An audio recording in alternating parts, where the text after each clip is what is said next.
Sema mtu ambaye timu ambayo inapewa nafasi kubwa ni Yanga. Ukiangalia ubora wa Yanga kwenye backline, viungo wa Yanga, sehemu ya ushambuliaji wa Yanga, mimi huwa napenda kuita kama ni moja kati ya timu katili sana kwenye ligi kuu Tanzania bara. Ni timu ambayo katika sehemu ya ushambuliaji wakati wote ukizubaa unaweza ukapigwa hata mkono, ukapigwa wiki, ukasukumizwa zaidi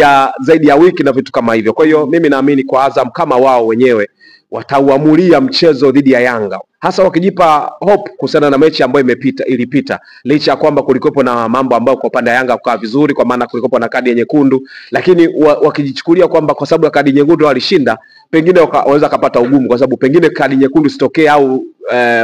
kitu chochote kibaki sitokee kwa upande wa Yanga. Lakini kama watajiona kama kikosi chao kinaweza kufanya vizuri hata kama walipoteza mbele ya Singida Black Stars, ninaamini Azam FC pia ukiangalia quality ya wachezaji wake ni bora. Ukiangalia mtu kama Nado, ukimwangalia Sadun, ukimwangalia Faisal, ukiangalia wachezaji